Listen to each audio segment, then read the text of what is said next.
I think the major obstacle or major challenge that we see is managing each other's expectations.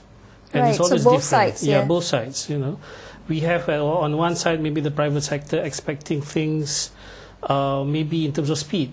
They want things fast. But if you go back to the academic, maybe, I mean, it's not entirely their fault, or it's not their fault at all, that things are not moving to a speed that the private sector wants, because they have to go through a lot of approvals and so on, because maybe, they are, have their own, criteria or rules and regulations that they need to conform to before they can even license out the IP. So those are the kind of expectations that we usually have to manage. Because sometimes we see an IP in the university which is very good for commercialization, and at the same time we've really got a private sector that's willing to take it up and commercialize it and bring it to the next level. But it's always the issue of the legality, the agreements, between both parties. There's always sometimes that takes time. I wouldn't say that it breaks down totally, but it's just the time taken. So when you talk about speed and time, and this is where, when you talk about businessmen, entrepreneurs, time is of an essence, time is money. Time is money, Yeah, time is money, but on the other side, they have a different set of rules and so on, which they need to abide to, conform to before they can even release that to them. So those are always the issues, one of the major issues that we face. But, well, I think, do you see a potential in the university research labs? Are there a lot of stuff that are actually marketable?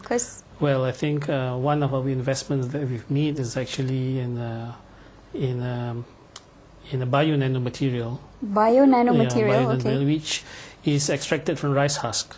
Rice husk. And bio-nanomaterial is? Bio-nanomaterial is actually, it's bio-based because it's from rice husk. Yeah, it's bio-based rice husk, but it's, there is a process to extract a material from rice husk, which is the bio-base, into a nanomaterial which it's one of the lightest compound on Earth, and it's actually called aerogel. Aerogel, right? Aerogel. Sounds familiar. Yeah. So aerogel is actually being produced in the United States by one or two companies, but it's chemical based. So I think in terms of cost, it's a bit high. But the researchers over here have managed to come up with a process to produce this aerogel from rice husk with much competitive price. And what is the aerogel used for? All right. Aerogel, as I say, it's a material, right?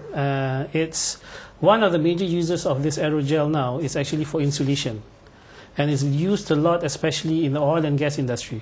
Oil and gas, so... because if you look at, for example, if you talk about the Middle East, there's always this fluctuation of temperature, extreme fluctuation. At night it can be very cold and very hot. So when you're transporting the oil from one end to the other, you really need to maintain the temperature. This is kind of coating that's being used now. Aerogel, right? Yeah, aerogel on the pipes that transport the oil. That's one. One of the uses of it is also to use it in glass. We're even looking at maybe, this is still preliminary, talking with automotive industry to incorporate this material maybe in their cars, let's say in the car seats, the dashboards and so on, because it doesn't absorb heat. It doesn't absorb heat, but it has a property that's been able to be used in the coating maybe of the paint or in the material to deflect heat. Yeah. Oh, right. But now, that would be really useful in Malaysia. Especially in Malaysia, yeah. It's like an oven in the car. Right. So another one is maybe in terms of maybe like clothes. Because if you go overseas when it's so cold, you're using so bulky types of clothes and so on. So if you were to incorporate this in your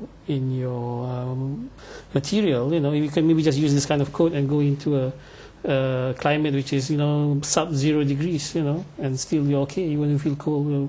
You wouldn't be freezing. And this is one of the companies. I mean, you've got a company investing in the company that's taking this up to the market. Right. Sounds interesting. Yeah. Well, I understand that in this industry, funding is quite scarce, and given that you only have 20 million pool to invest in, which is finished already, which in this industry is very little, because for a startup you need at least 5 to 8 million for you to get a commercialized product. Right. Well, I guess on entrepreneur side, that's the funding is scarce, but I've always heard, been hearing that for the academic side, funding isn't scarce because they get a lot of millions of grants for the government.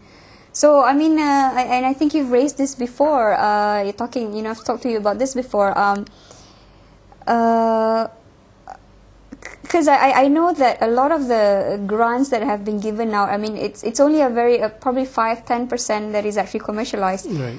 Which is, I mean, you don't want everything to be commercialized because you still need basic research. But we want to see the numbers to be higher. Right. We want the millions of dollars that we give to universities. We want, at least 20 or 30% are commercialized. So, what do you think is hindering this? Is it the private sector that's not taking up, or is it because the academics have other options, or they just choose not to? Well, I think one of the issues why it's simple as this. For investors, the first thing that they want is they want to see the returns in the investments.